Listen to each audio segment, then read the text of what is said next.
Hey everybody. In addition to accessing our alternate Sunday episodes as well as the Thursday sessions as soon as they are released by subbing to our Black Kluge tier on Patreon, we're also pleased to announce that individual episodes will be available for purchase going forward at a cost of $3 per episode. Just like, okay. But I mean, what is the... Jay, what is this? I hope I don't ever see my name up there. That's the greatest. Oh, man. You know... Now, I like pussy meat that reeks like old gym socks and piss. You know? Exactly. I'll tell you what. I got an oxygen mask full of pussy stink that I take hits off of before shows. It keeps me sharp. You know what I'm saying? Roses are red, violets are blue. I want pussy that smells like dog shit on my shoe. Ow! Do you know, Howard, to this day, I actually still don't know what this song is about. I wrote it in 30. I was in the bottom of the barrel with Joe. I didn't give a... I don't care if you worked at Applebee's or you freaking worked at Walmart. But that's something... What are we going to... And he said, he held it up and said, there's a lot of crazy people out there.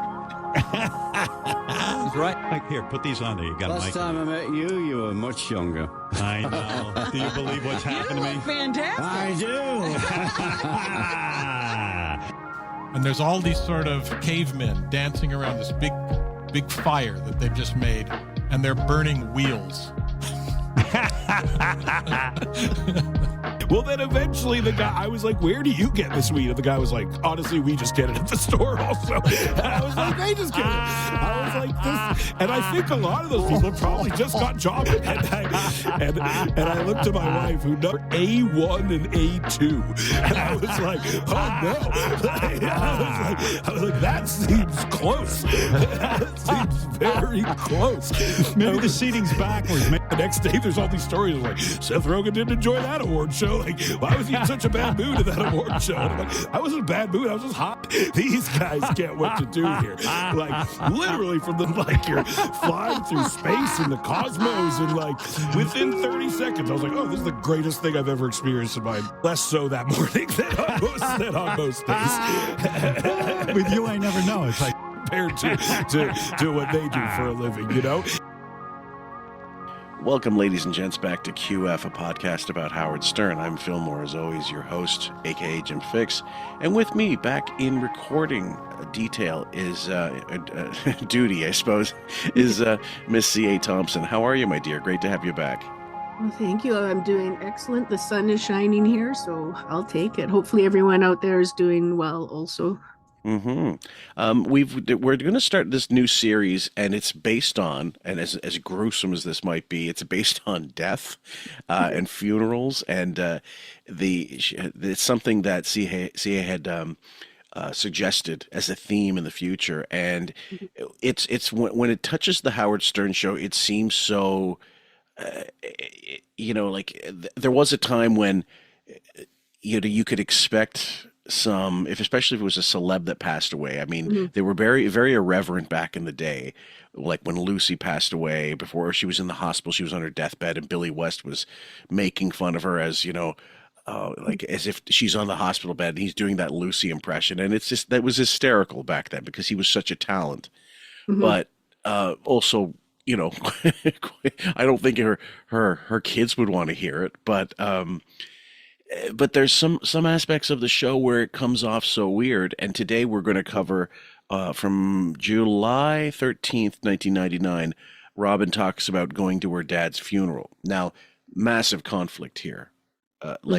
Understandably, this is the same year, I think, that her family, or the year after, some of her family members came into the studio unexpectedly. And we covered that on the show before.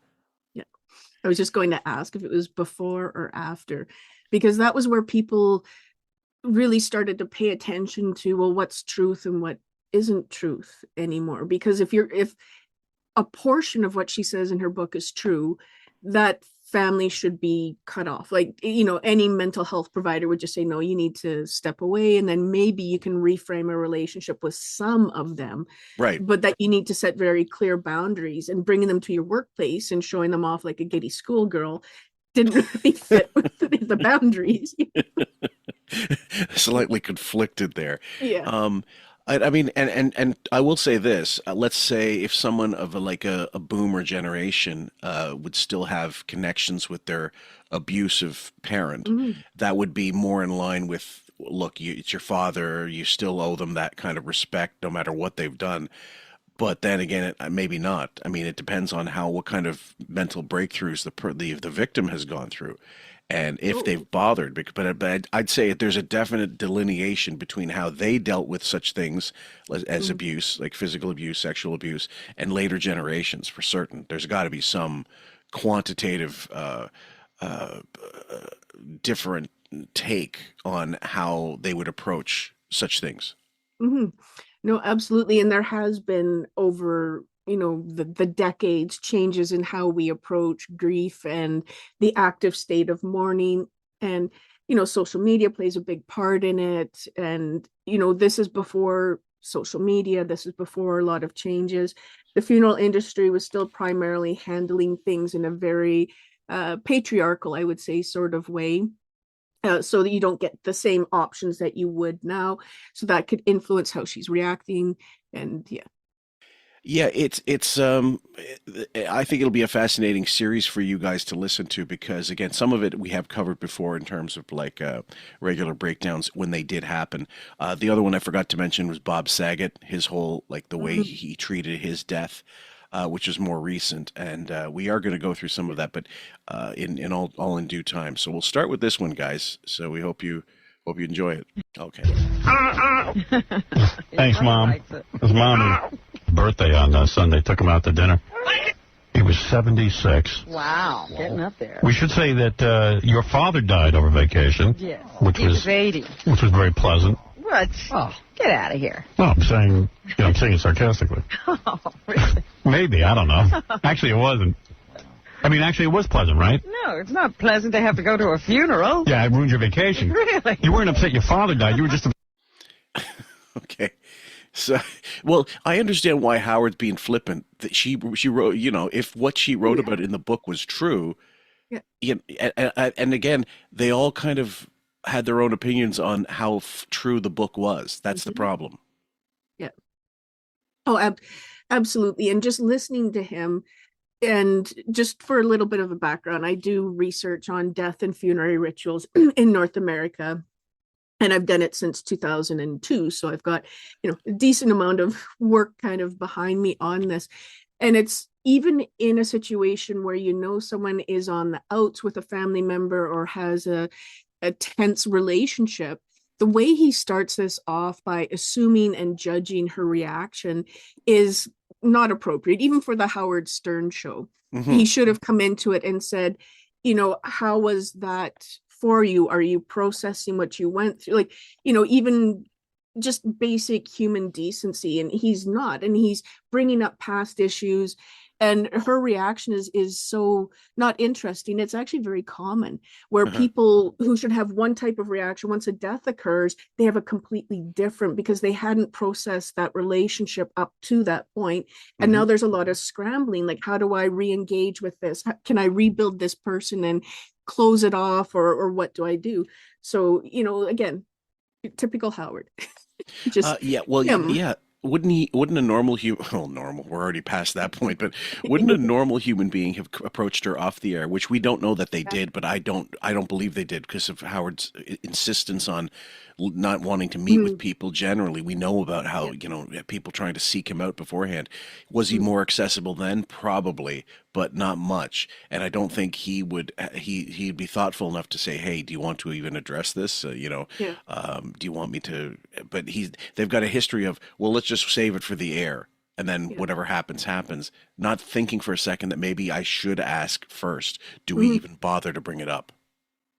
Yeah, and she wasn't attending the meetings No. either. So arguably she may not have known, like I guess she would know that it would be brought up in some form, Yeah. but she may not have known it was going to be the first hit right off the start with Howard's comments. And so we know Robin has no problem walking off the show. Yeah, that's for certain. You think he would have been smarter about this. Said that you had In the middle of vacation. you weren't planning on going to Baltimore. No, I wasn't. Right. That's what I'm saying. I was great pool weather. It ruined your vacation. My pool. Why does your father die when you're on vacation? He could have seen, he could have gotten me some time off from work. Right. No. Even in death, he ruined you.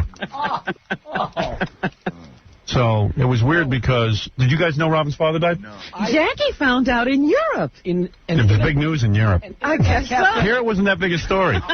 He was at an internet cafe. And that guy that emails us all the time, Jones or Jonah or something. I don't know who that is. One of these little news blips. And I was like, So you were able to check your email in Europe? I think he might be talking about the Howard Stern newsletter, which was available. It's still available in the archive. It was a super fan that was just documenting stuff about the show even back then, which was kind of fascinating. If you ever read that stuff, but and think of Jackie in 1999.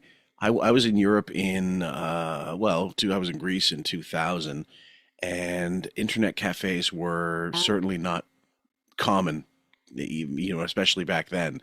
So you were really working that end. If you needed to email someone, it wasn't as easy as you might think back then. Yeah, people, the youngins have no idea what we had to go through. But again, speaks volumes to Robin and the relationship with the key staff at this point, where maybe she wasn't in a position to do this, but we know she has assistants who could have emailed key players in the show to just say, hey, just so you know, Robin's dad has passed away, and we just want to keep you in the loop about that. And, if anything, Jackie and Howard and I don't know who else should have known, but like key people at the Fred maybe. Yeah. But instead, it's all like one big question mark. What is this? And does it get in the papers before they know about it? That kind of thing. I mean, that would be considered odd in this situation. Yeah, and it's disrespectful to your so-called friends and colleagues to not give them the basic information at the very least. Yeah. So she hides it, just, I don't know, Queen Robin thought it wasn't important that her servants knew. And well, that's it, isn't it? Because have you read the Robin book? I know not the stuff that we're covering, but if you ever did, at the latest, one of the latest episodes, I think maybe the last one was released. She talks about when she went back to her house after living there, after her stay in the cult, the Est cult in San Francisco, that she dropped stuff on the floor and she had no problems leaving it there for her parents to pick up after her, and was just a complete holy terror, and I believe felt that if she was paying rent, which she did contribute to the rent at that point, meanwhile they were giving her the helping hand, that it was a hotel. It wasn't their place anymore. It wasn't her parents, and who cares if they're old and stuff. After what they did to me, they owe me, kind of thing. No, and that just speaks to her true character, and we've seen it many times. One of my favorite is during COVID. What did she call the washing machine? The washing operator or something like that. Like she didn't even know how to run her own washing machine in her apartment. And then the vacuum, she called it something weird too. Like these things are just foreign to her. It's like, how does anyone over the age of 50 or 60 not know how to use a washing machine or a vacuum? Like, how have you managed to make it that far? Much less not know what to call them. What to call him, the dust sucker. Yeah, it was like listening to Montgomery Burns explain something. Yeah, this internet cafe thing, yeah. But you could log on to your account. I've never done that before. It's very weird, yeah. He was smoking a joint and checking the internet. Let's see if I can figure this out. That's true. I'll get wrecked and then go on the internet. I didn't know whether I'll check my webpage. Let's see if I can navigate the web. He was like going on and checking his webpage out in Europe. No, actually, I did read my email, and of course nobody has Robin's email, so I couldn't write to her. Yeah. Could have picked up. That's insanity. I mean, email was still very much a new thing. My first email I got, it was a school-based email from university, 94 and 95. I guess that's when it was very, low tech. Let's, and it came with being a student at the time. It was automatic, and you just signed in. You just choose your password and stuff, and it was all just text. It was all, no, you couldn't share JPEGs. All, early days.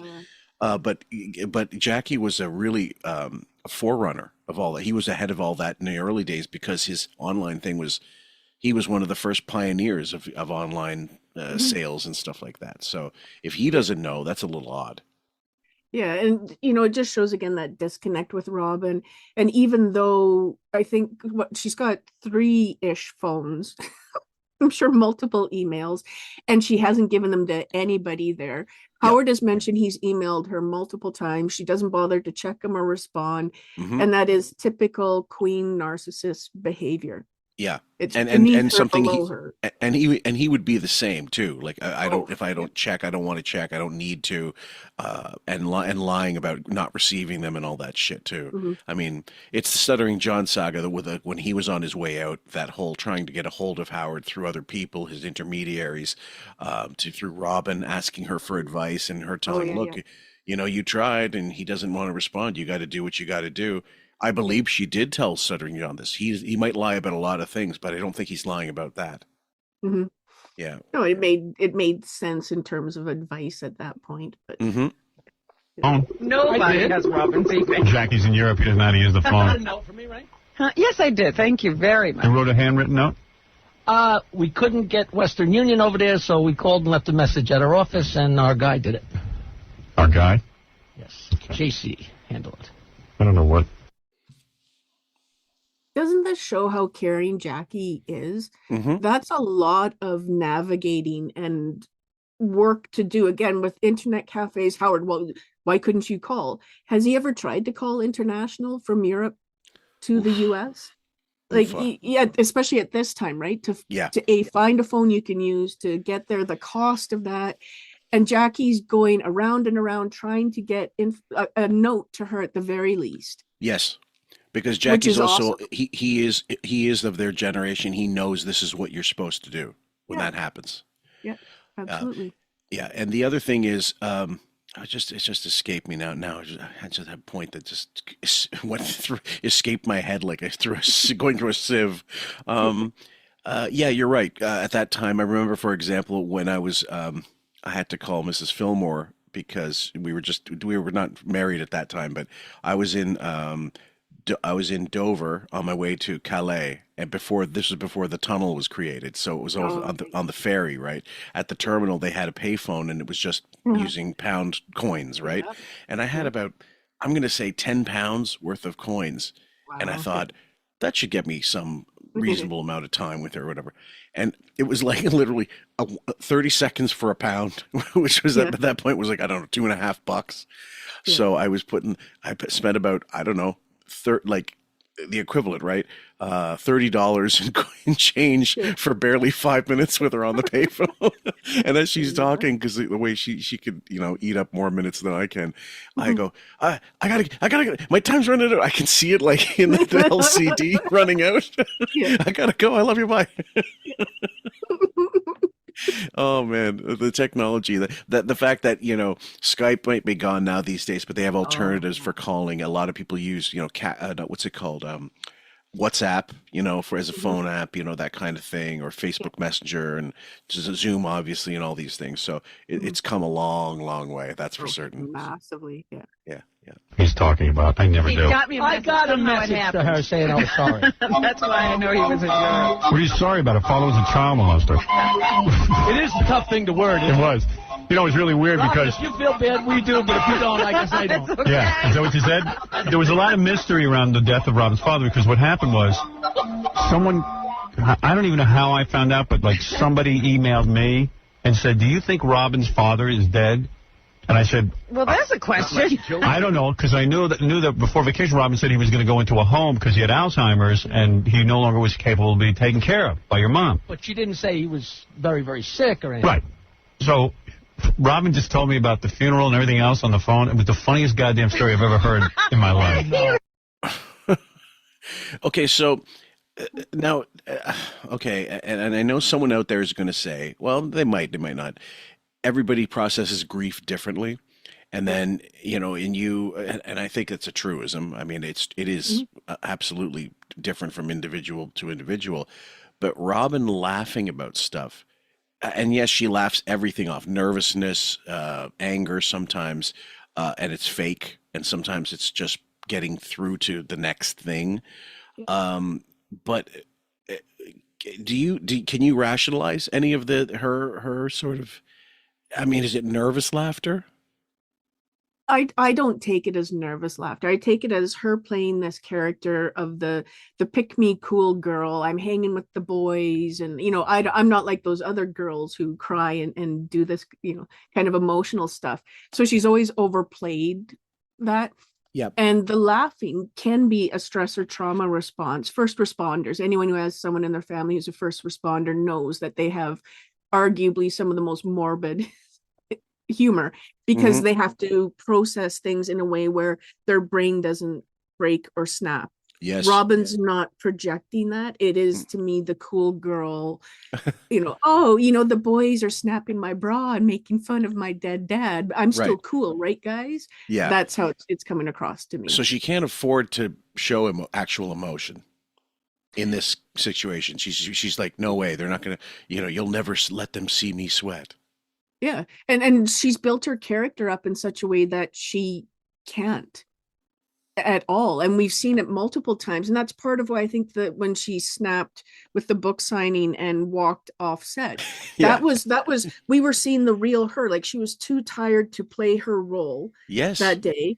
They got on her about it, and she is unable to have them recognize when she's got true emotions because they've never seen real, authentic emotion from her. That's interesting. That's an interesting take on it because when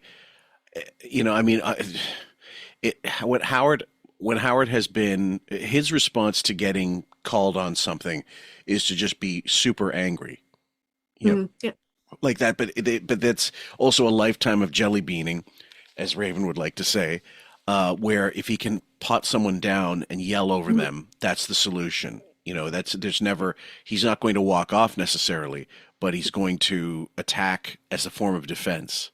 Yeah. But he won't actually address the points given if he's wrong about something. And he won't, look at the Gary's dinner thing. He refused to the very end to admit anything he did was wrong. Yeah. And there were so many very clear. I don't care if you like Howard or not. Mm-hmm. If it was your best friend, you would still say to them, there were clear moves that you made that at the very least you should acknowledge and say, I'm sorry. Like I was just having a bad night or whatever. And he can't even go to that level. No way. It's terrible. I was like, Howard, this is not funny, but he was. You were laughing the whole time. It was so funny. Oh, God. It was like. Crying. So I don't know which part of the story am I supposed to tell everything? I wouldn't tell the story. I wouldn't. About I told you, but about being thirsty and stuff? Oh, stop it. No, don't? Okay. Oh. What? She told you that too? You told me that story, and I'm telling everyone. I was laughing. It's unbelievable. But Jackie's absolutely right, because when I found out, and then when I wasn't sure it was true until I spoke to you, which was about 5 days after it happened. And then there was this whole thing about, well, I could call Robin and send my condolences, but I don't want to bother her on her vacation because she might be annoyed. Yeah. She's on vacation. Well, there was time she was on a call me. How is that normal in any sense of the word? I didn't want to bother her if she's on vacation. It doesn't want to ruin her vacation. Her dad just died. Right. Like, why wouldn't you just literally send an email saying my condolences, at least? But, if you couldn't call. And I know Bowie. Bowie would call, absolutely, if he felt if he knew what was right. Flowers. He's that guy, too. Yeah. Yeah. Like he is a dick, and he is. I mean, I'm not joking. I have a clip here. Let me see if I can find it. I downloaded it not too long ago. I'll say Cormano was the one who put it together from the same year, May 13th. Gary gives girlfriend chlamydia, then gaslights her into thinking she's nuts. Oh.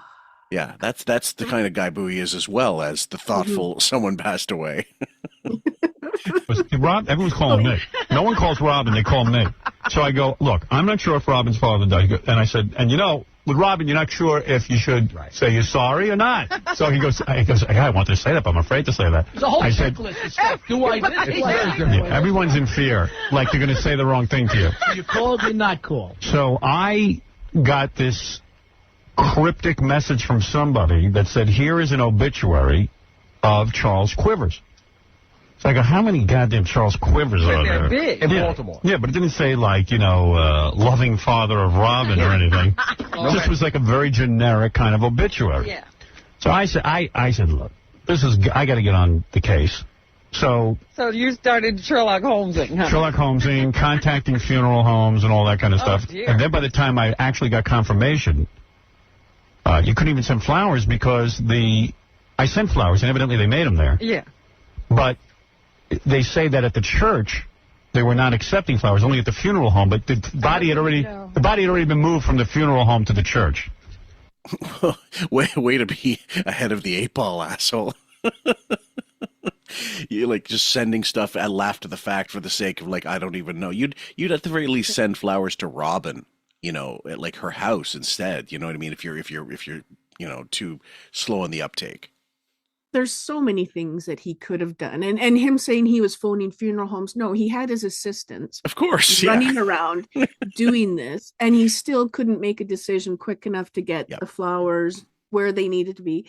And exactly like you said, he could have just sent it to Robin's house. Yes. Or he could have made a donation because Robin's got, at this point, multiple charities. And he could have sent her a note saying, hey, I've donated to this charity in honor of your loss. Like even, like there a lot of people when they send condolences say, I'm sorry, which can trigger a lot of people and make them angry or more anxious because what does that mean to say?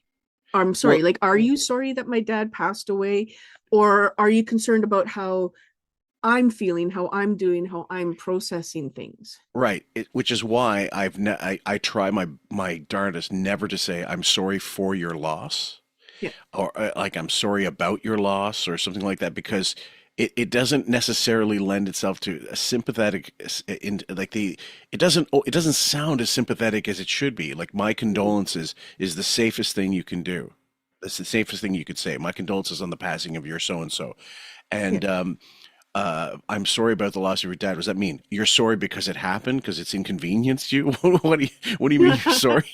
I've always said, that's why I always thought it was a little off-putting, that phrase, when people do offer it. But I understand where it comes from. Yeah, we've been socialized that's the token sort of response. But like you said, people are trying to evolve language and how they approach things. And so I'll tell people, I'm holding you in my heart and in my thoughts.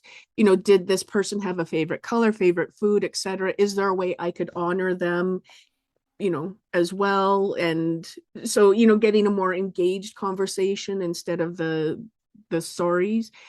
But even with Robin, what's her response to this is to brag about how she laughed.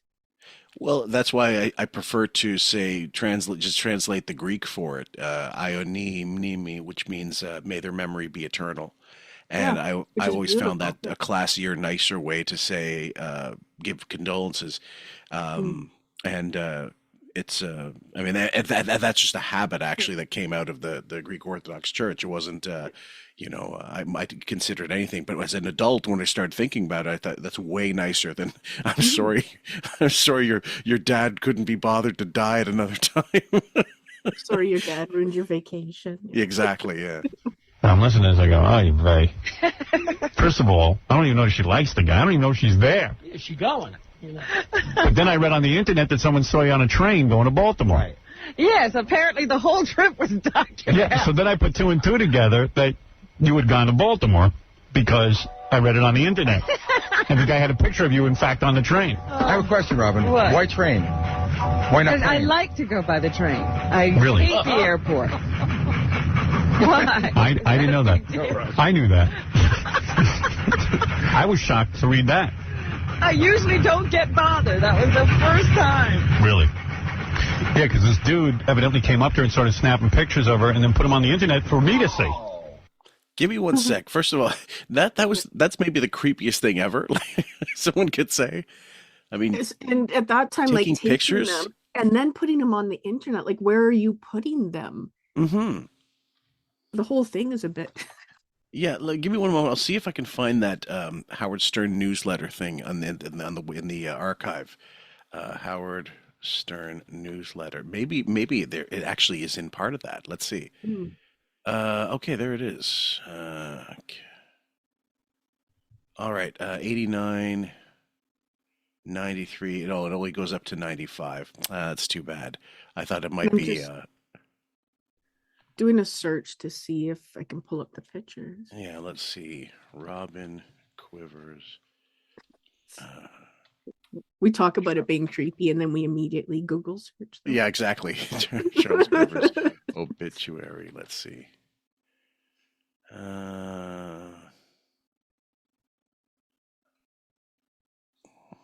Let's see. Charles A. Quivers genealogy, 1918 to 1999. So it's got. Let's see. Now there's nothing popping up for it, which is strange. Like, you would think if they were out there, they would pop up. I'm curious if this is another Howard-ism where he's made up a scenario and actually received the information another way. Although Robin is saying that she was disappointed in seeing them. Yeah. Okay. Yeah, there's not really anything there offhand.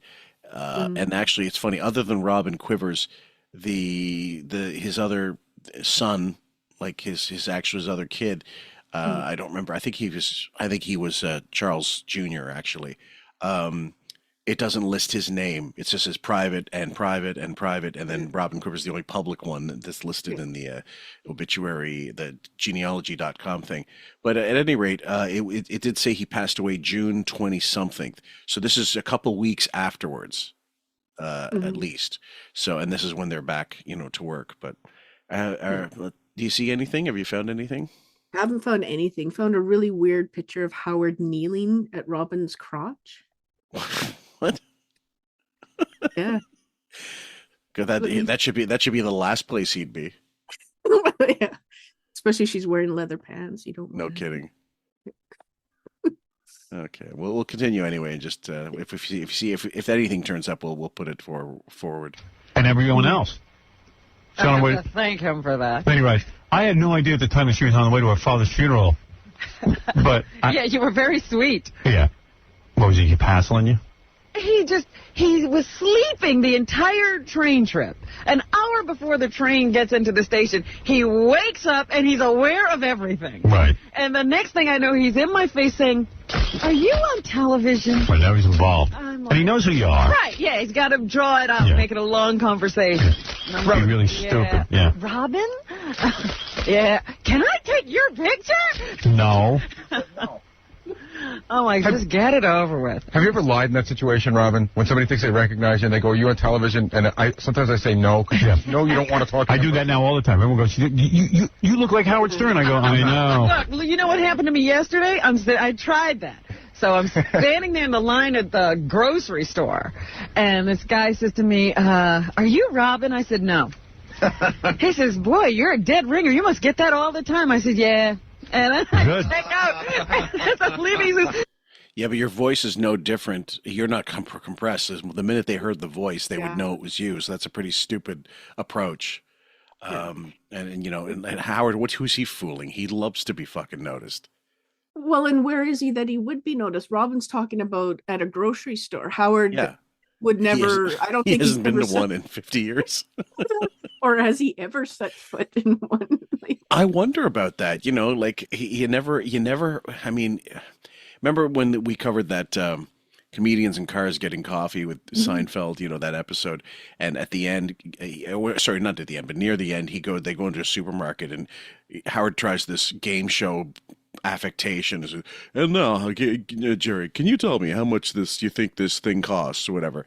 And Seinfeld's, of course, he hasn't been in one either for the longest time because he's just a rich prick now.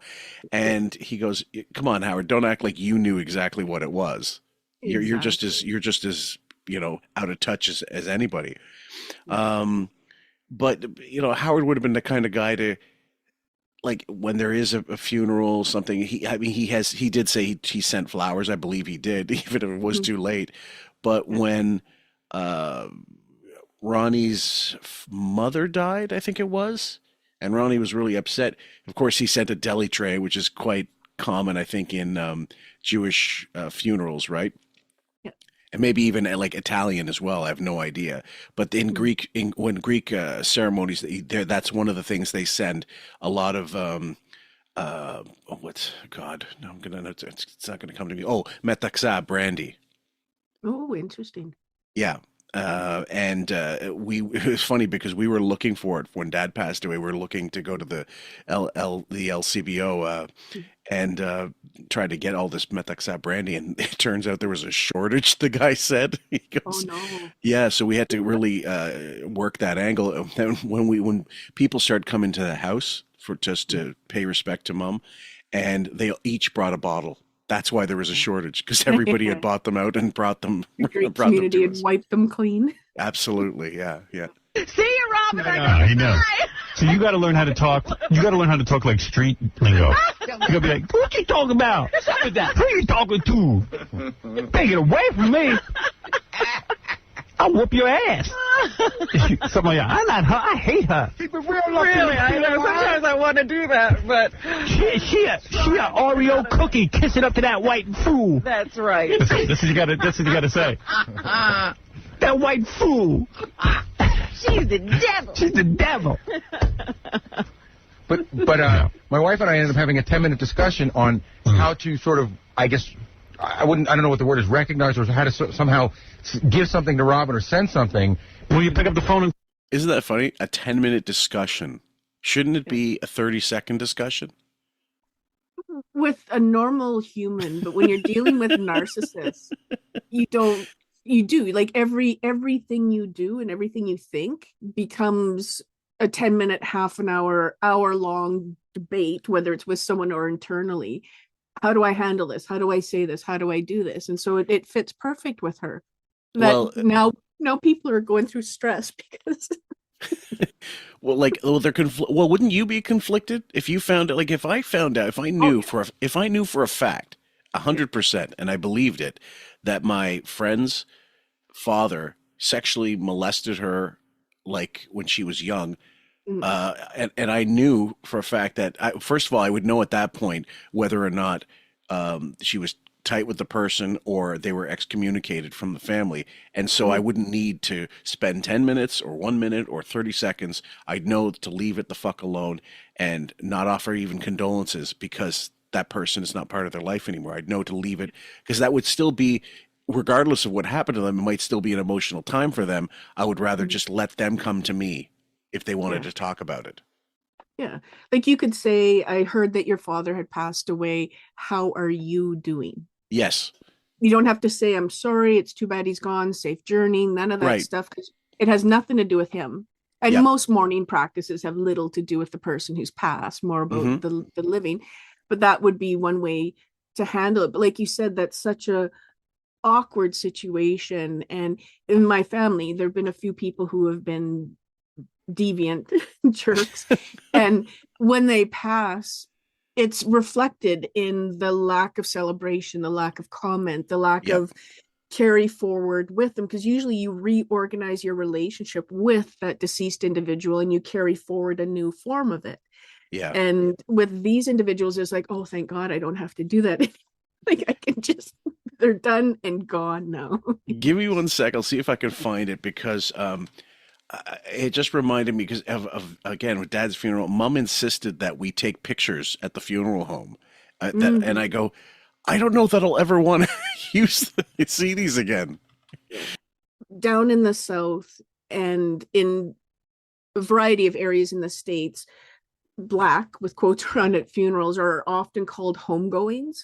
And they're a more joy-filled celebration than they are other forms that we see. So I'm curious if she'll get into that aspect, like if he did have a homegoing versus the traditional kind of North American Western funeral.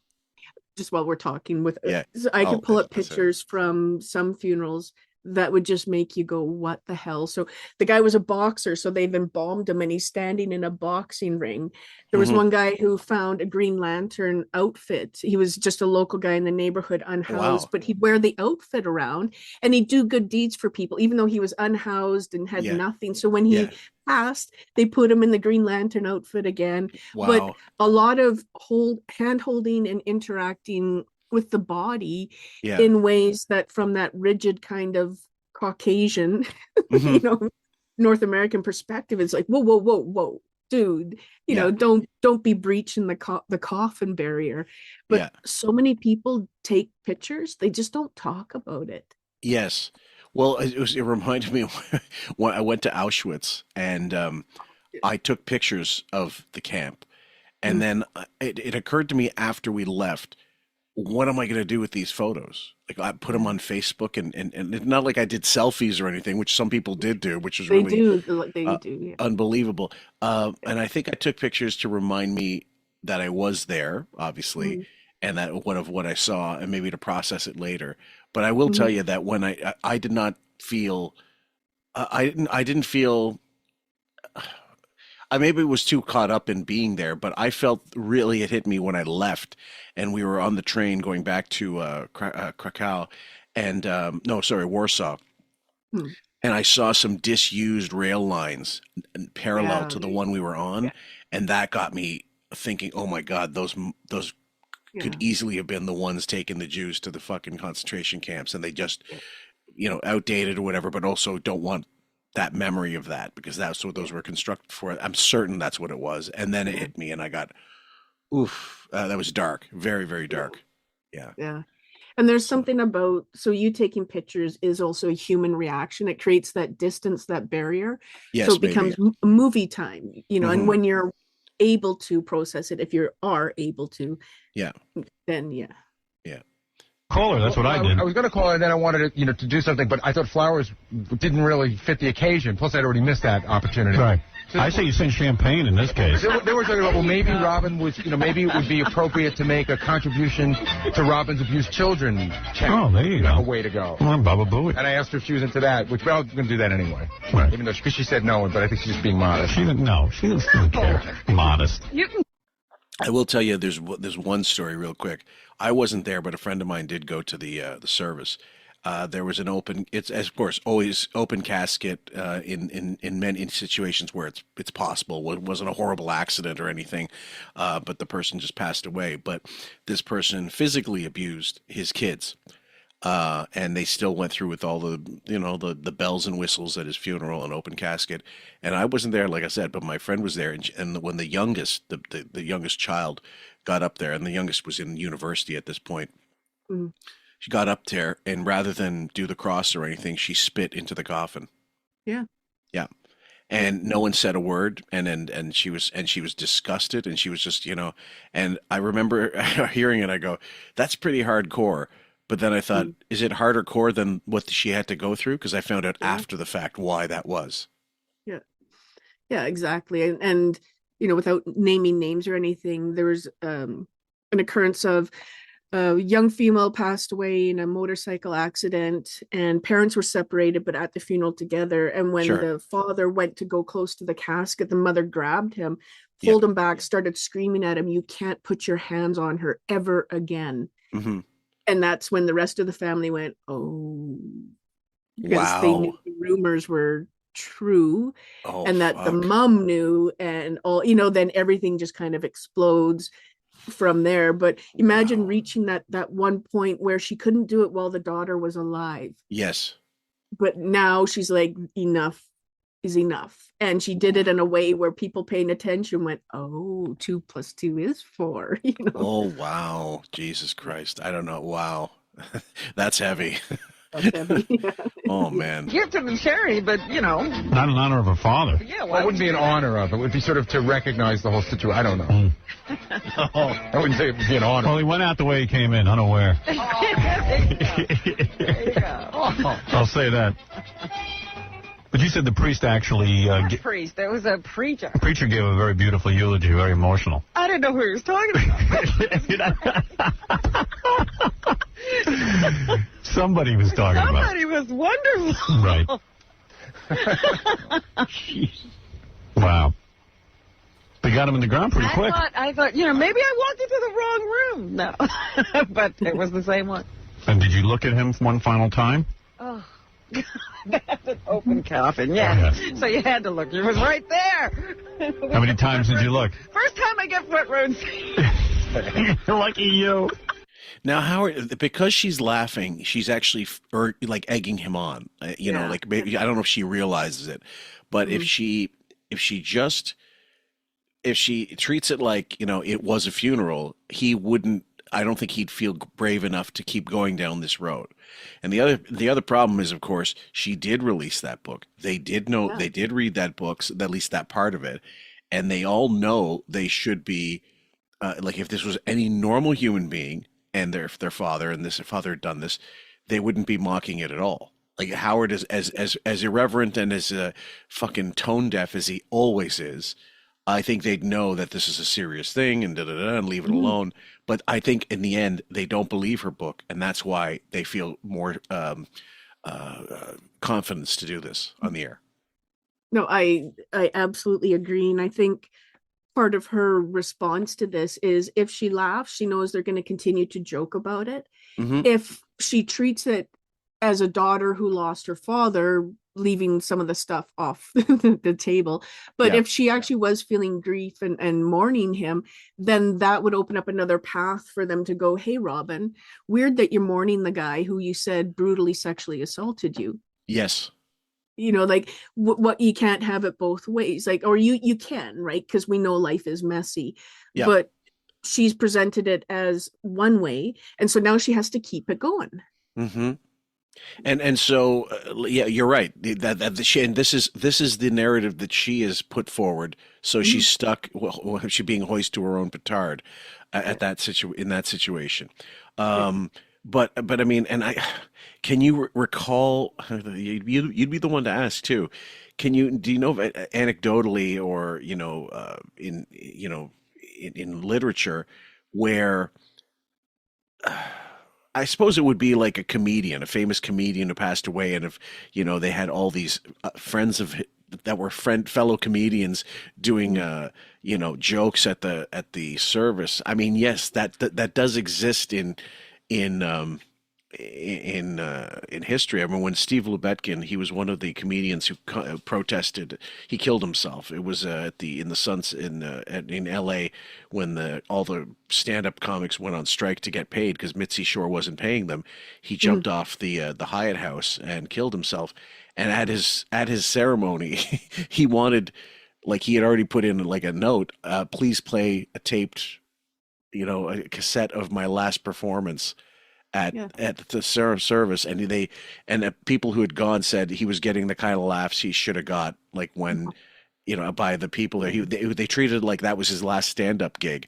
And any other place that would be unthinkable, but amongst comedians, who comedians generally are dark anyway, so it wouldn't be such a bad thing. Yeah.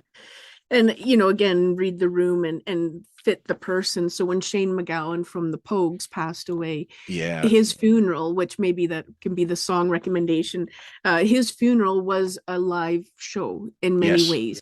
And it was a closure of every, events leading up to, and it was just beautiful. Like I get goosebumps just thinking about it. But had that happen at any other funeral, you would go, oh, that's awkward or uncomfortable. But it was just this joy of dancing out of the church with the people who loved you. And, we know in New Orleans and other places that leading to the burial is somber music and somber movements. Once the burial happens, then they come back. It's joyous and lighter and all these things. And with Robin, all we're getting is laughing and mocking. Yeah. And I mean, what was it? I can't remember. It was somebody who got up at that Steve Lubetkin funeral and said, and by the way, I'll be appearing at everybody fucking lost it. They felt the need to plug their next gig while they were there, just as a joke, but it worked. Yeah. Captive. But look at that's a funeral I would have liked to have been at. Oh my. Were you like in charge of everything? No. No, you weren't. No, why would I be? I don't know. It's, Right. I'm just told one time. You should have gone up and molested the body. That would have been funny. Hey, here, I want to thank my old man. Turn about his family. We're doing that. Yeah. Did you get to see a lot of people you haven't seen in a while? A few, yeah. Did you have a lot of people at the funeral? I mean, showing up to say goodbye? There were a lot of people. Really? So he had friends. I guess, I don't know. You're shaking your head constantly during this. No one can hear. No one can. Was that in space? And no one can hear you scream. In your podcasting, no one can hear you shake your head. It's just all character. Yeah. It's so, well, I don't know. Well, I don't care. Well, who would have asked me? You're the daughter of this person who passed away. You have a complicated history. Yeah. It would not be uncommon for someone in your family to say, are you okay with? Yeah. Well, yeah. And being involved and having, not just having the money to take care of it, or being the one that, might, I mean, her brother is the older one that would probably have been in charge and still living in Baltimore at that point. So he would have been probably taking care of everything, or the mother would at least.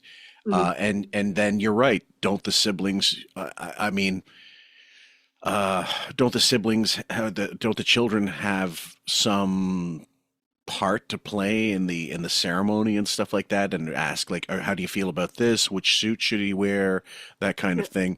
I was asked to put together a headshot of Dad for the for the newspaper and for online and whatever, all that stuff, and for the receiving hall and all that stuff, and the reception, sorry, the what do you call it, the wake and all that thing. And the problem was Dad didn't have a lot of posed profile shots that were recent.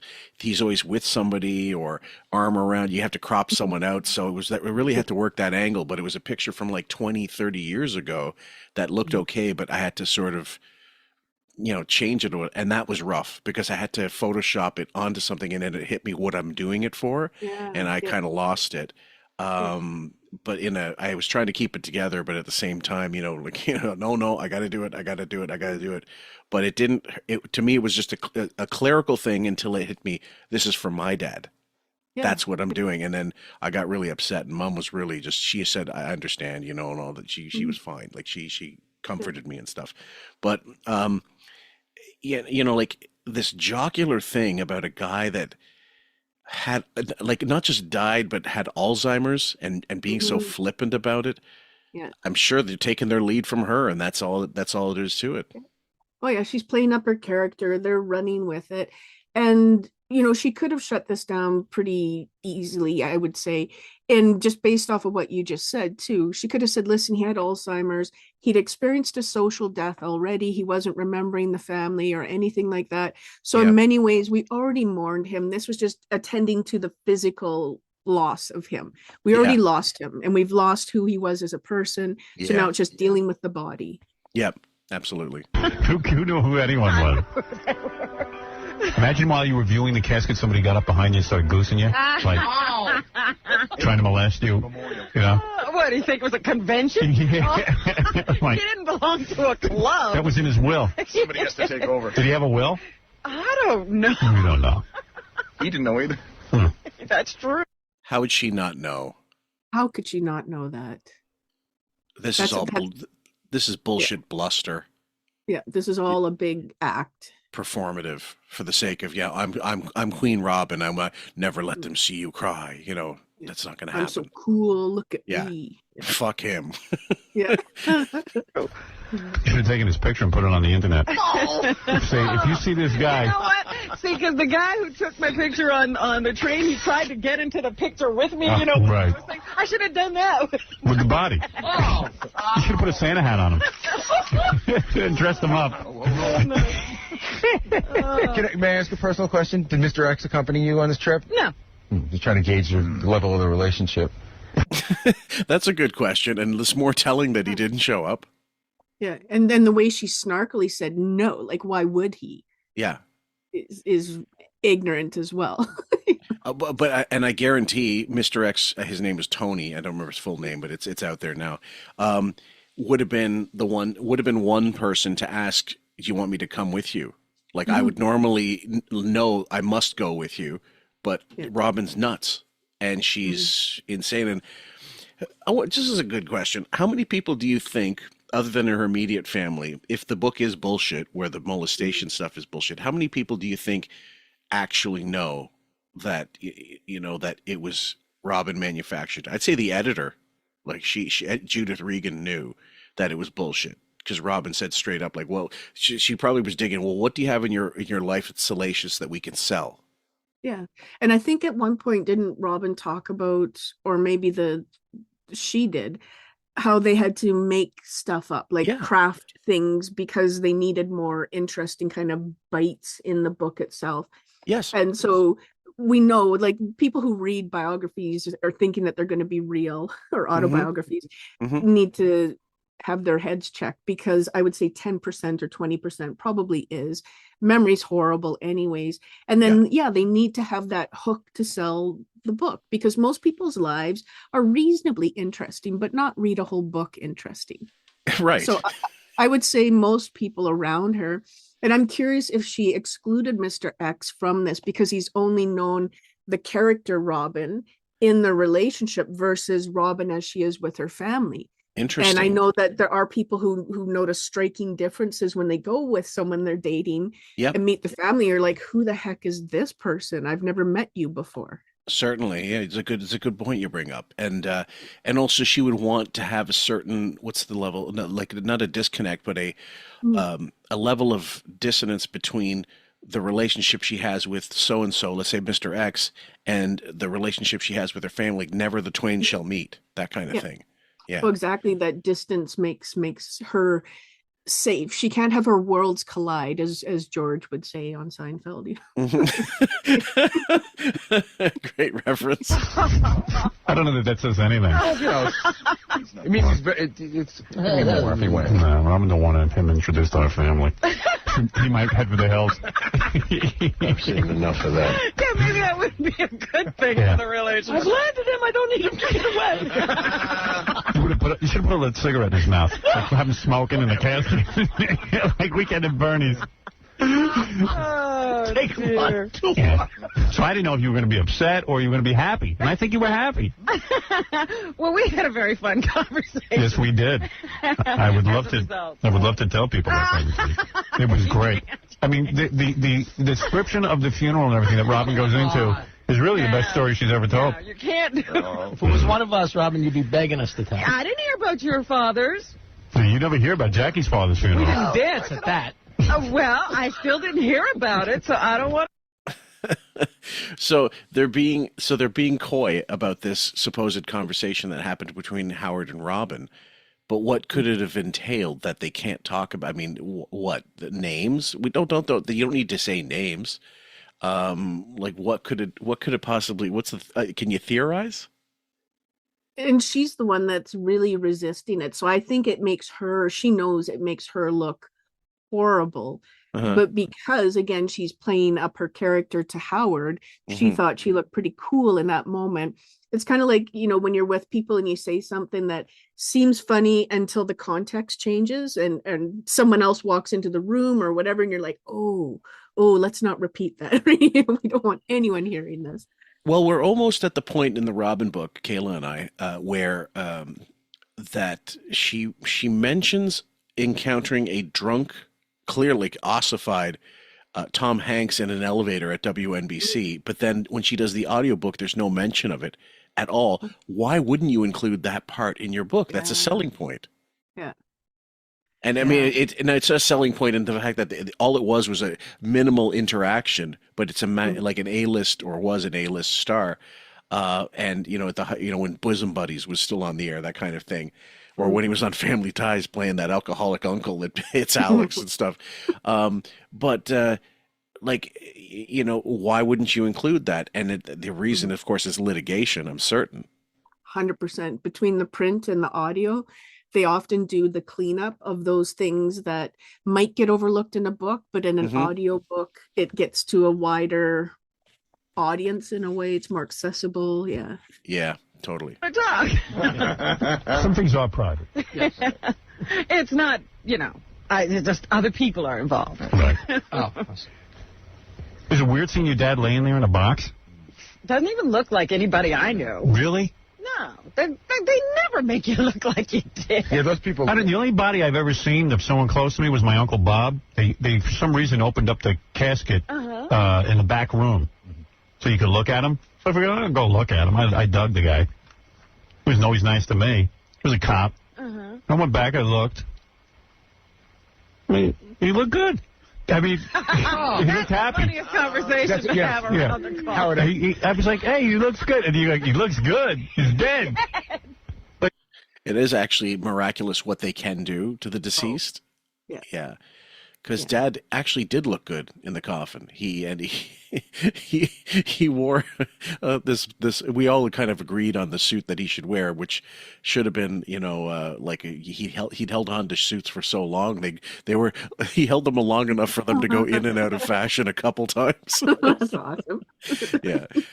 But I remember specifically that I've been to a couple funerals where, unfortunately, the whatever sickness the person had leading up to their passing didn't make them look anything like what they did. So the what do you call them? The cosmetologists, or the funeral directors. The embalmers.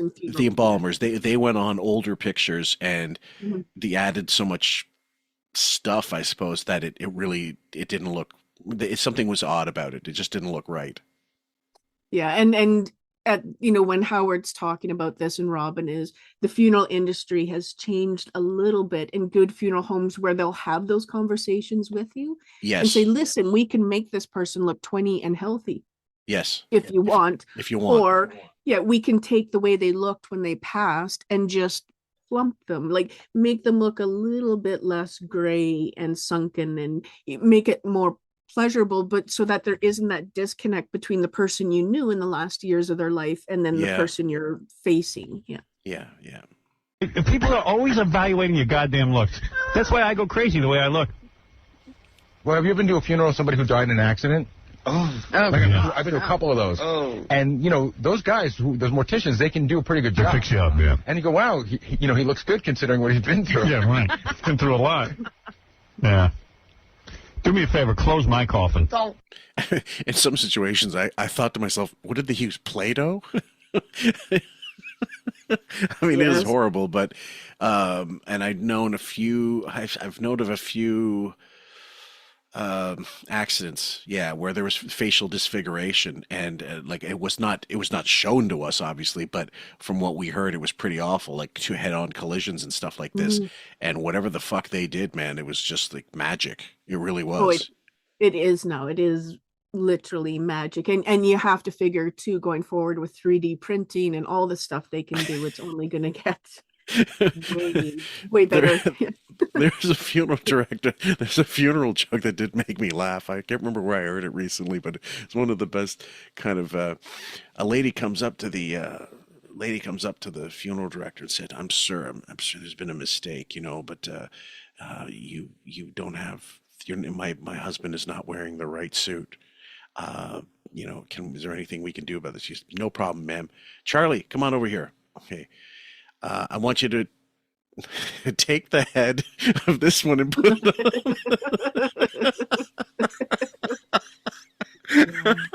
on." Gallows humor. I love it. I'm an accident. Consider me an accident victim. I don't see why you have to go through that again. Yeah, I don't want people looking at me. Nail it shut. Yeah, nail it shut. Yeah, there's no reason to even be sure it's me. Just close it up. I really don't want people looking at me. Weld it. Wakes are a tough gig, man. I'm Italian, and Italians are like the wackiest at wakes. And I know. I've seen hugging and kissing of the body and stuff, which is so traumatic. Touching, hugging, kissing, right, Robin? I don't know. I've imagined these things happening. Yeah. But I can't imagine people actually doing it. People collapsing. Oh. I've seen people, jump into the box? Pretty much. Yeah. Wow. Very close to it. Really, just... I've seen that. That's pretty common, unfortunately. It happens loads of times, especially if the person was well liked. Oh, it's very, very common. And again, most funeral homes and stuff have people who come out and they're tasked in removing the Yes. extreme mourners and stuff, which Yeah, can they're be even they're like body even more- bouncers. They are. Yeah, they are. And I find that to be disrespectful. Yeah. Like we should have to sit there and deal with this loss. And part of that is dealing with the mom crawling on the coffin. Yes. And this is real. It doesn't get more real than those moments. Yeah, and I think when those things happen, I think it's best for the children, if they're, you know, and they usually are there, to console the mother and get her off the coffin. Like, but in a let her get that little bit out, and then just go over and slowly, like, just put your arm over her and help her. Like, it's okay, you know, come on back, whatever. And that's what I've seen in my life. We've had the funeral people, the attendees in the ceremony, like, just nearby, but it's been the children that really do that kind of emotional support thing.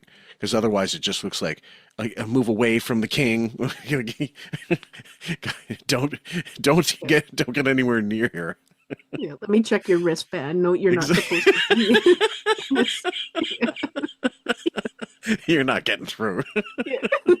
Freak out. Like, do their feet leave the floor? Almost. You're kidding. Are you kidding? And then I've seen Howard. I've seen people. There's the body. There's that front row. Yeah. Then there's like a little side row that's pretty close up, but not the front row. I've seen people bring lunch. Really? Yep. To the funeral or to the? It was a big argument in my family. An aunt had brought lunch to a funeral. What? And it was whether it was inappropriate for her to eat at the. Did she eat the lunch right there? Crack it open right there. Wait, let me understand this. So in the middle of the funeral, you're not talking about like hanging out at the wake. No, I'm talking about at the wake. You're talking about when the body is there on display. Right. And people sit there for hours. Right. And so she brought a bag lunch and ate in front of the body? Well, actually, that's not uncommon. I don't know about bringing lunches, but I know that they do serve, you know, you call them snacks, I suppose, but drinks and certain, and that Metaxa brandy for Greek funerals. When I was a kid, I was like, before I could drink, like, this is awesome. Yeah. I was just 14. thinking I need to find some Greek funerals around here. Oh yeah, and they make this. I think I mentioned it in the episode I cut for talking about dad's funeral. They make this stuff called koliva, which is called trail mix, and we used to call it trail mix because that's exactly what it looks like. And you're supposed to use all these, you know, it's a little like when you see the paper that it's contained in, it's kind of greasy because of the oil, whatever they use to make it, and you're supposed to eat it. It's supposed to be representative of something in the Orthodox faith. I don't know, like the dirt that they're being buried in. I don't know. You're eating the dirt. I don't remember offhand. Honestly, it's never been explained to me. We just called it trail mix, and but that's something that's pretty common. So what Bowie's talking about, if she brought a picnic lunch, I don't know exactly how that would go off. I suspect that she did that as a form of protest or making Or a respect. statement or that she's been to funerals before. This side of the family didn't provide food at the wake. So Yes. she's going to go and show them this is what you should be doing. And most wakes, Yeah. you know, it's come and go. So it's tea, cookies, snack bars or whatever, that's it. right? Because again, like you said, Coffee. it's all day, all night, but you should have something there because there are people who will spend 6, 7, 8, 12 hours who will sleep there if allowed to. And so you're going to leave them there without food? Well, yeah, exactly. That's why there has to be something to eat there. Absolutely, yeah. She was off to the side. Right. She wasn't right in front. And it was a crowded. You know, I've been to some with. But it's true. What do you do? I mean, is there food there for people to Well, eat? it's supposed to be. You're supposed to go Outside, there's a couple of sessions, and they usually give you off for lunch. She didn't want to leave. Well, she was hungry before lunch was coming. Right. She Maybe have she you, had that a woman? medical condition Who knows? and had to eat. Medical. Go outside and eat. It was very crowded. You know what I mean? Because I'd be embarrassed to be eating in front of a dead body. It'd just be weird. Yeah. What did she eat? Do you know? I don't remember. I mean, did she lay out a tablecloth? No, a sandwich and a soda. Right. In a little paper bag. I'm sorry. I'm hungry. Would you like some? I mean, I'm not going to sit there all day. I'm hungry. I'm not standing on ceremony. Did she offer anybody else No, a she bite? didn't. Or? She didn't. She didn't offer to I was share. very young, but I do remember. Mind your own P's and Q's. I'm eating here. Yeah, funerals are a weird thing. So, Yeah, they're very weird, and I don't think I want one. right. So the headline is. I don't. Who's going to be alive to throw it for her Yeah. Although or care? I was going to say the way things are sounding, it might not be long Too off. long. Yeah. Well, if you wait till you listen to the latest breakdown, that's hold on. Let me play something for you real quick. Just let me see. Where is it? Okay. All right, it's in here. We just covered it. February 17th. I think that's it. No, 10th. Where is it? Robin is a hot mess. No. Oh, it was the 9th? No, one sec. Oh, yeah, here we go. Listen to this. Robin math. Eddie Van Halen. How long do you think Eddie Van Halen's been dead? Take a guess. 10 years? He died in October 2020 at 65 years old. So That's that's like 6 years. 15 years. 16. That's 6. Yeah. You What? said 2020. 2020, and it's 2026. And it's 2026. So that's 2026. Oh, it's 26. 2020. 2026. No, can't be 26 years. I said it's 6 years. Oh, jeez. Yeah. Wait a minute, I'm confused. Get over here. 2020, not 2020. He died in October of 2020. okay. And it's Not 2026. 2010. No. Somehow 2020. I'm seeing different numbers when you speak. What do you Like, what the fuck, right? Yeah. That's not good. That's the processing centers of her brain are just fried and not connecting. No, and she's gonna like in the later episode that we covered because there's a couple breakdowns within in the queue. She did not. She apologized. She said I didn't get much sleep, and that's possible. Like that could very well be the case, but I don't know. I tend to think that no, she didn't want to say I was fucked up that day. I got yeah. And he keeps starting the show ridiculously early. And I don't know about other people, but I know for me, anything before 10, you might as well just talk to a piece of tofu sitting on the counter because my brain is not functioning. Okay, one sec. Let me cue this back up. Hold on, let me get that in. Is your father died for real? Yeah.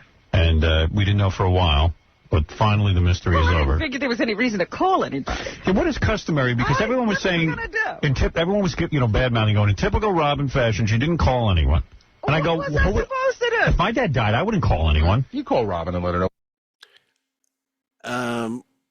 Like Your that's assistant sends a message. Yeah, absolutely. Yeah. What the Done. fuck?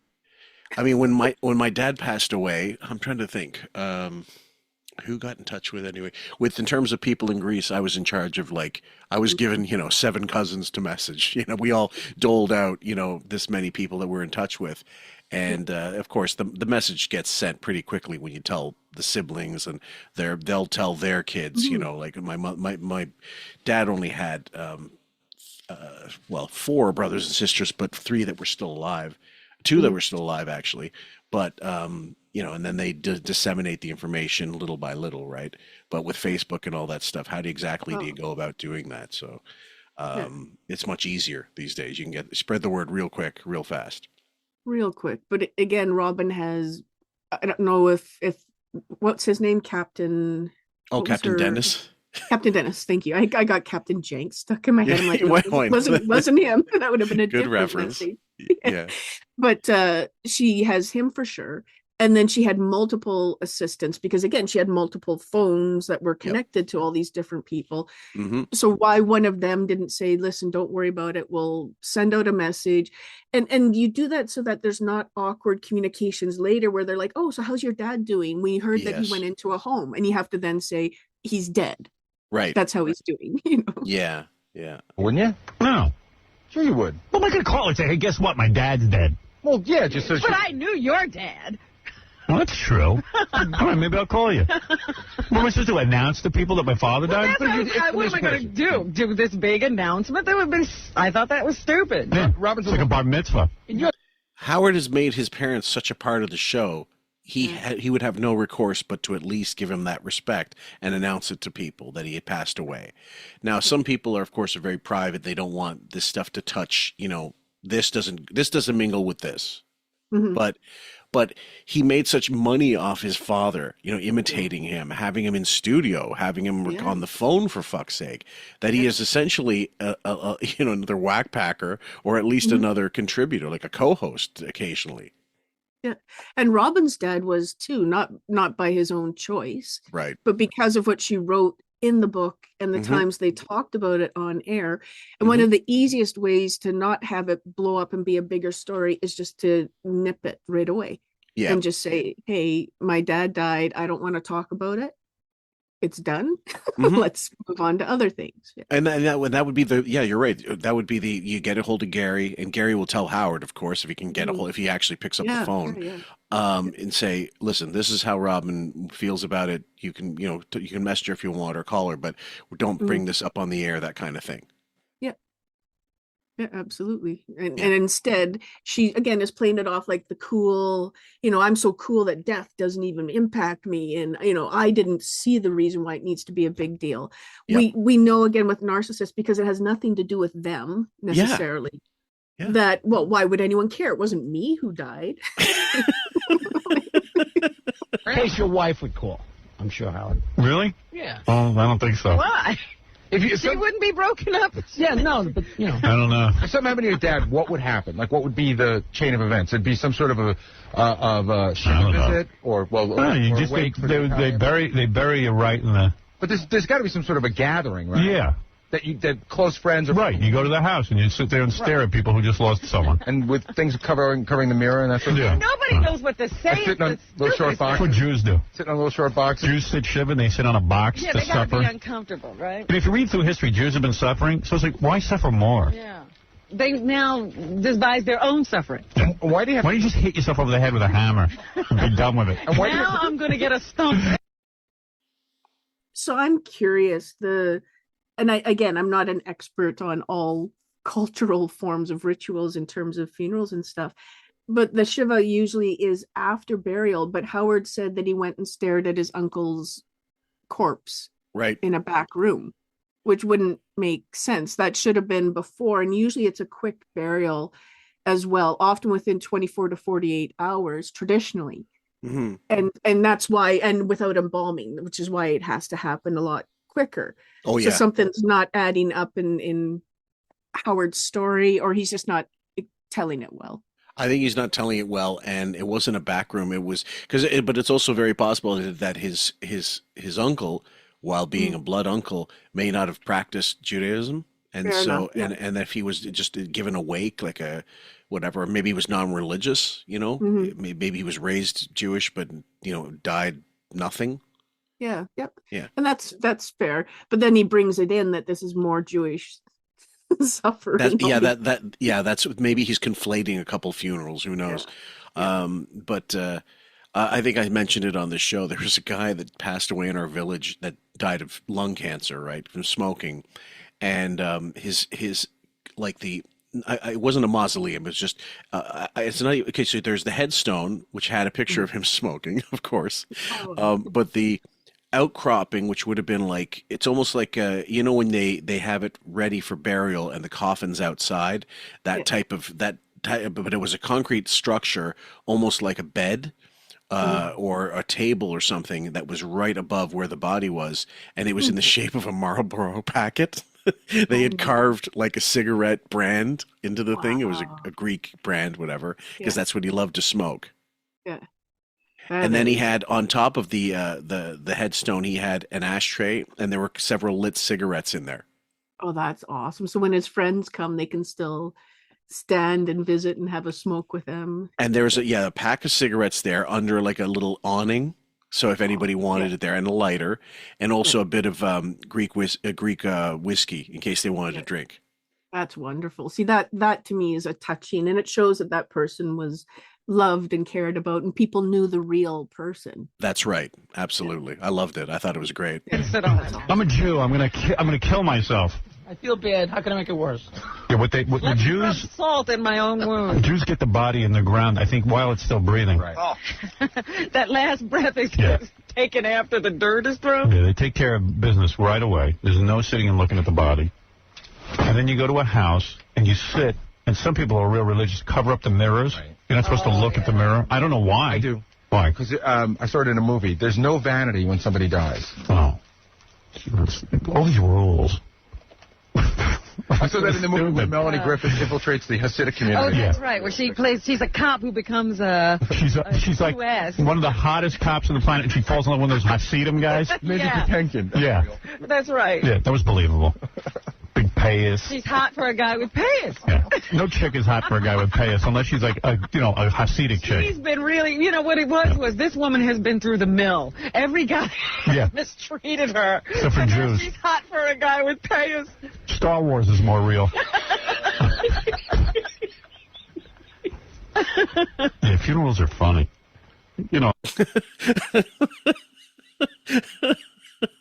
There's a little bit of a disconnect. Well, you can't spell funeral without fun, so he's not fun off. I guess not, yeah. Unless it's like a kid who dies or something. Yeah. But if it's an old guy, it's funny. Manny, go ahead. Hey, Howard? Yeah. Hey, Robin, listen, the same thing happened to me with my grandfather. He died. Oh, it was horrible. You could see his body, right? And then I start laughing because he looks like he's sleeping. I know this guy's going to wake up and say surprise to everybody. Yeah, it's and funny. when you start, laughing, it's not cool because, and everyone starts crying even more. Right. And when you're high, that makes you, depressed. That's horrible. Manny, can I ask you something? You know what's a weird thing, Howard, that I've seen mostly in the Hispanic community? Right. Photographs. You take photographs in front of the coffin. Really? Right. With the body. The family takes like a family portrait in front of the coffin. Oh, they do. You know what else they do? I'll tell you. They get these pictures and they put them up. Yeah. Next to, Jesus pictures and, the Virgin Mary. So now he's like a saint. Oh, that is sick. So inside the coffin, Howard, at Hispanic funerals, because I've seen pictures, there's lots of stuff. It's almost like the wall of a subway. Right. You know what I mean? It's like pictures of Jesus. Wall of a subway. Pictures of, No, there are, in most coffins, they'll have this little, there's a drawer that goes right along where the thing is. You're supposed to put, jewelry, ostensibly. You're supposed to put that in there, or little keepsakes and stuff. I know I put a 50 in Dad's jacket pocket. I know we put his union pins on there, on his lapel. His retirement watch was in there with him, all kinds of things that we thought, you got to go with him. And ultimately the preservation, what the embalmers do to the bodies, if we open him up in 20 years, he'll look the same. Yeah, there'll be some deterioration depending on, is he in a mausoleum or ground? He's underground, and yes, there will be some type of but these things are vacuum sealed. The new coffins are very, very they have burp valves on them because they kept exploding. So now the new ones have these burp valves. Yeah. So you don't go visit Grandpa and end up with a lost limb because Grandpa blew up. Graffiti, writing, spray paint. Notes. Really? Ads. No kidding. It sounds like the decorations you see in some taxis. Exactly. Yeah. Wow. Well, that's my story. Right. Yeah, Larry. Larry. Yeah, man. Go ahead. Hello? Yeah. Who's this? It's Howard. Hey, how you We're doing? definitely back live. There's no question. I'm sorry. Hey, listen, man. I was at Uncle Frank's funeral, to an Italian Baba Booey type funeral. Yeah. And they walked in that back room, after a while, everybody talking in the front room. And old Aunt Clara jumped on that box so hard she almost knocked her off the stand. I started laughing so hard they had to take me out of the room, me and my cousin. And people start jumping into the casket. Yeah, they jump on in, they're screaming and acting. You're annoying. That was a real caller. Yeah. We haven't heard one of those in 20-something years. Yeah, we forgot what they sound like. Absolutely. Yeah, I can't tell a story. I think he was trying to say that his aunt jumped into the casket, knocked it off. Oh. They should have buried her with him. That'd be funny. The ceremony's also sort of rigged to milk the maximum amount of tears and collapses, I think. Yeah. Yeah, no matter what you've done. Kinds of hosannas being sung. And Even Hitler's funeral was moving. I bet. You know? Yeah, he did some bad things, but he loved children. There was something nice to say. Right.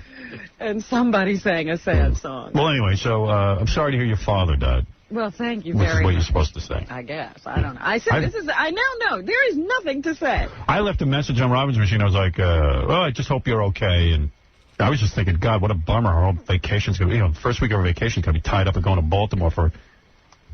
My father even said, if you're going to die, don't die on the weekend. Yeah, don't mess up. Yeah, don't mess up the weekend. Everybody's pissed off. Everyone's angry at you. Well, the 3 good days you'd be getting off during the week. Why waste them on the weekend? Right. Yeah. Wow. So how many days did you have to stay down there for the funeral? I was there 4 days. 4? Oh, that's horrible. I left, 3.5. I thought it was 2 days you were there. No, I was there for 4. How many days was it? Did you work in any fun around the funeral? Like do some cool stuff? Yeah, I went to a nice restaurant. We both kind of looked at each other for that. Did you do any kind of fun stuff? Yeah, I looked in the wax museum. I went to the amusement park.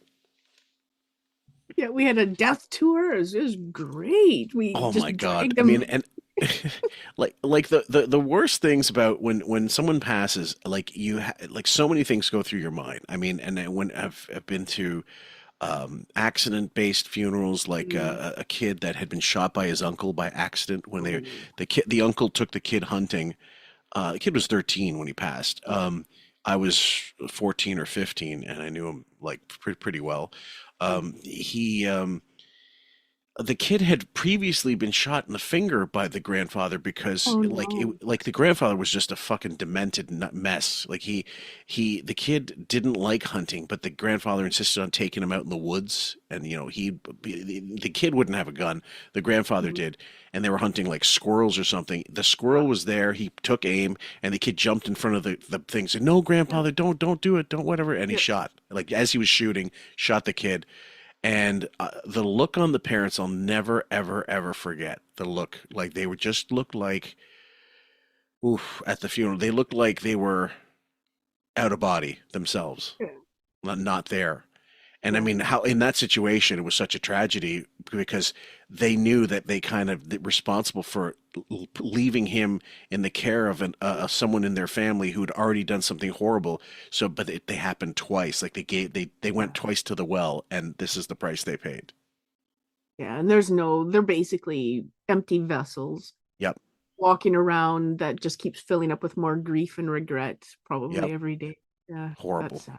Had a nice big meal after the funeral? Well, I had to get away for a little while, so I met a friend and we went to mellow out. I see you're all broken up. And in a way, it's got to feel good that he's gone because, he was a guy who didn't do good things. Experience, Were you sad at all? Yeah, sad that we didn't have a better time. Right. Sad that you didn't have a better father. Well, just you had a relationship with a person that was very, very difficult for 40-something years. Yeah, it was like, hey, I won the lottery. Look what I got for a father. Well, it's more than that. It's just, you're very, all of life is about trying to be successful. Right. And this was a really unsuccessful relationship I was trapped in. Yeah, you had no choice. Yeah, I couldn't get out of it. It was never going to be any different. That was a father-daughter relationship that was never going to be... See, kids today are much cooler than we were because they sue their parents.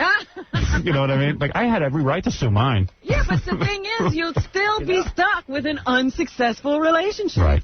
Like, you'll look at that and say, man, it was a mess from beginning to end. Did you ever come to terms? I wouldn't say come to terms, but did you and father ever discuss what happened? Sure. And he apologized? Oh, yeah.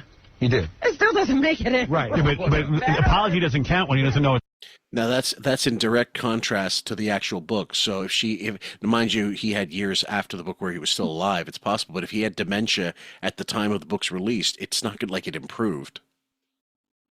And when people have dementia, they can sometimes go back to those periods too. Mm-hmm. So if she would have been present there, it may have been another awkward, uncomfortable situation if we are to believe what she has said occurred.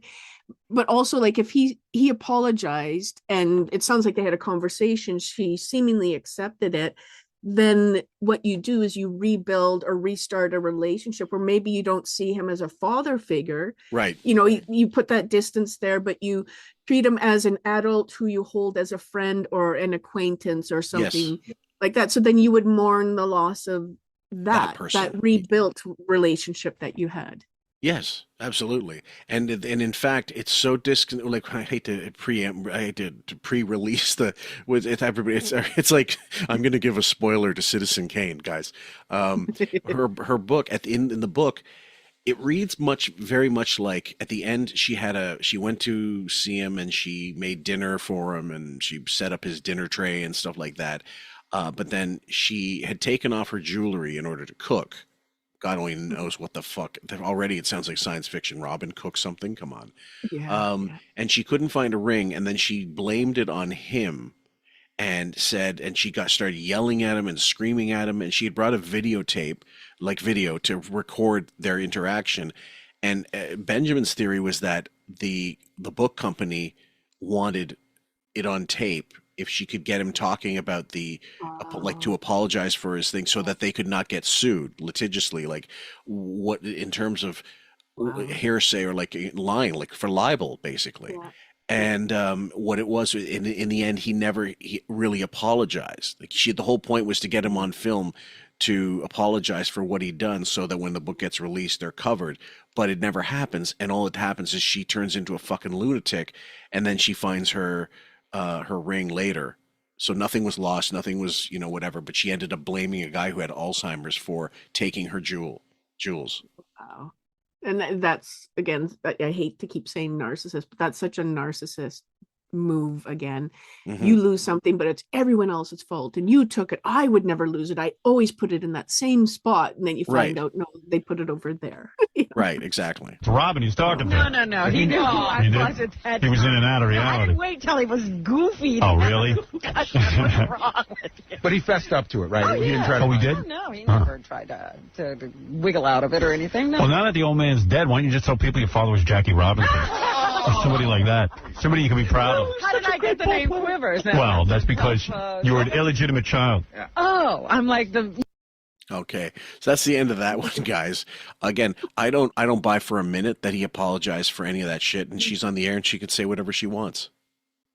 Yeah, we've got no proof. And again, it still sounds like the organization of it, her commentary on it, doesn't lead me to believe that he apologized, that the family was aware of what was going on, that they took it to be lies and exaggerations. And likely, if we talk to friends from her past, they would likely say, oh yeah, she was known to exaggerate things. Like, why didn't she mention when she went back, oh, it was nice because I got to see my friends, right? Her friends grew up with her dad too. When my dad, knock on wood, passes away, my friends that I've had since kindergarten are going to come forward because they grew up with him too.